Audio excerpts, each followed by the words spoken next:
Today's video is brought to you by cruiseline.com and Shipmate app. Did you know you can research and book your excursions right in the Shipmate app? Click on Explore, choose your port, and browse excursions by destination. It's super simple to read reviews from real cruisers and book your activities right in the app. Hey cruisers! The cruising world can be full of fears and misconceptions, which, for whatever reason, turn into myths and legends.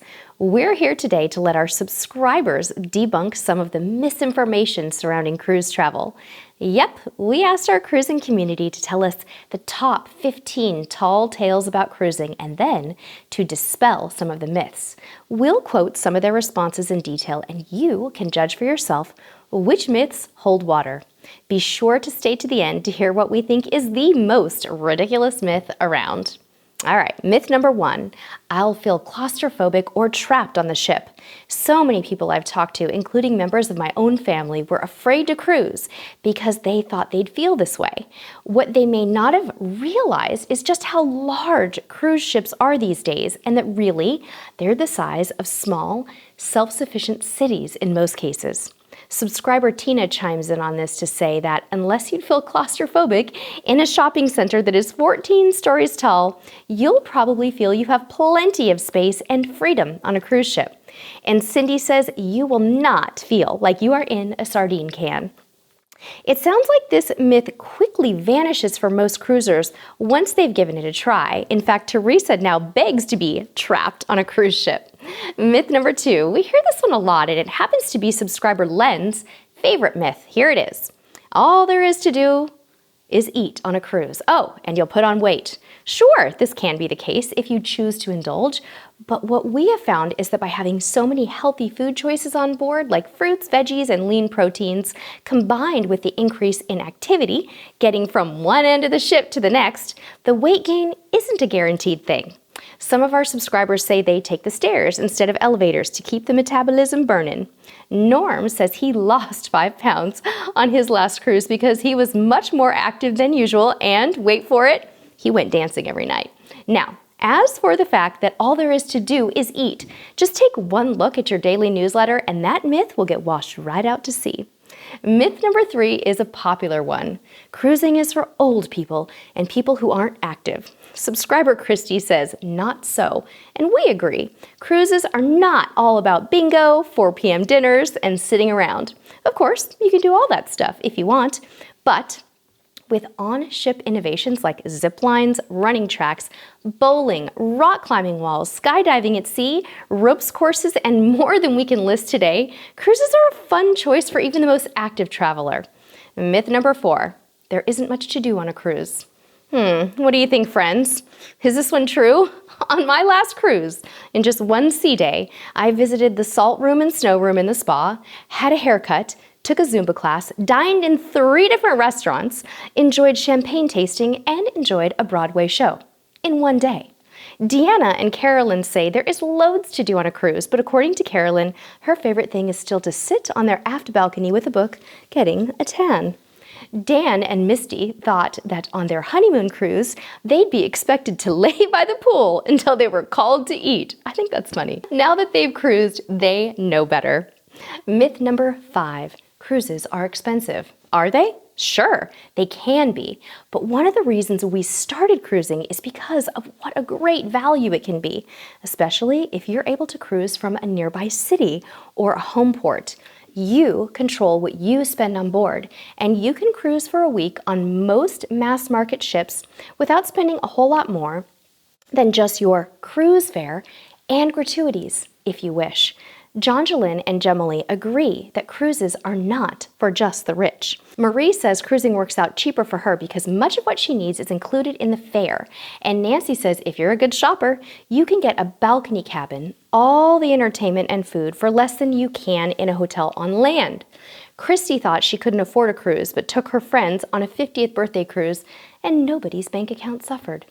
Myth number 6, cruises are all-inclusive. Contrary to the point we just made with number 5, there are lots of ways you can spend extra money on a cruise. Now, Dawn says although her cruise ticket pays for her meals, cabin, and entertainment, alcohol, bingo, shore tours, and tips are not included, so plan ahead. Dawn likes to add $1,000 to her cruise planning budget, knowing her family of 5 may need that much extra. Now, Liz says just like any land-based vacation, you can have charges along the way. Myth number 7, you have to dress up every day. Holly remembers hearing you'd have to dress up every day, and that cruise passengers are stuck up. Not true of all cruise lines, she says. Cruises can be casual and relaxing and a great place to make new friends. Not to mention, there are now cruise lines that have no dress code whatsoever, and we know many people who wear shorts, jeans, and swimsuit cover-ups throughout their entire cruise. Enough said. Myth number 8, there's not enough time in port to get away from tourist areas. Jerome and Angie say you can do what the locals do. You often get long port days and can take advantage of in-depth tours, and you get to see multiple destinations in one trip. Myth number 9, you can't cruise alone. Wrong, says Jill. There are cruises geared for singles, like some Norwegian cruise line ships that offer single cabins and lounges, for examples. Solo cruising is one of the hottest trends in cruising and can offer an incredible vacation experience for people looking to meet and mingle with new friends, or even enjoy some solitude on the high seas. Myth number 10 is that certain cruise lines are only right for certain types of people. For example, Carnival cruises are only for loud partiers and Disney is just for people with kids. Lauren and Christy thought maybe cruises were just drunken parties until they tried it and proved that myth wrong. While there are cruise lines for every vacation style and taste, some of the stereotypes just don't hold true. For example, John says the myth that Carnival cruises are just booze cruises with rowdy party animals just doesn't hold true. And Alexis says that Disney cruises are not just for families with kids. In fact, she enjoyed her honeymoon on Disney, sat with other couples, and enjoyed activities geared towards adults. All right, myth number 11, there are too many people.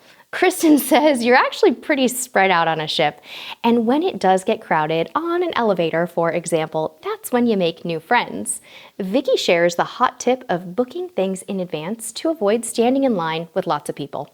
Myth number 12, I'll never have any privacy. The cruise lines are wise to the fact that some people don't want to feel like they are constantly surrounded by others, and they've created more private spaces than ever to escape on board. Adult-only areas like Carnival's Serenity and Princess Cruises' Sanctuary offer uncrowded, quiet retreats from the masses. Most of our subscribers agree that their private balcony is actually the best place to retreat and is unlike any other experience on a land vacation. Some of the most quiet, cherished moments we have ever shared have been watching a glacier from our balcony in Alaska, or just enjoying some coffee at sea in the middle of the Pacific Ocean. If you don't book a balcony cabin, don't fret. There are usually quiet decks on every ship, and you'll have no trouble finding them. Myth number 13, you always have to be doing something on a cruise. Tammy says while there's activity at every turn, there's chill time too, and you can relax and enjoy what the ship has to offer. Karen agrees that you don't always have to be doing something. You can spend all day, every day at the pool if you want. Myth number 14, you will be forced to sit with others at dinner and it will be awkward. Not really the case anymore with all of the different dining options on ships, but subscriber John says you may want to give sitting with others a chance because your table mates may become friends. All right, you waited for it. Myth number 15, quite possibly the most unsubstantiated rumor of all, is that cruises are dangerous and it is easy to fall off a cruise ship. Of course, there have been accidents and tragedies at sea, from the Titanic to the Costa Concordia running aground, but to quote our friends at cruiseline.com, statistics show that cruise ships are safer than other forms of transportation. In 2012, for instance, there were 475 deaths due to commercial airplane crashes worldwide, more than 1 million deaths from vehicular accidents, and just 32 deaths due to cruise ships grounding, sinking, or catching fire. Now, how about going overboard? Subscriber Amy says it is practically impossible. You have to put in real effort to fall off a ship. That rounds out our list of myths. Big thanks to our community who contributed to this episode. You know who you are. Now tell us what myths we've missed in the comments below. We'd love it if you gave this video a big thumbs up and hit that subscribe button while you're at it. Until next time, we'll see you on the high seas.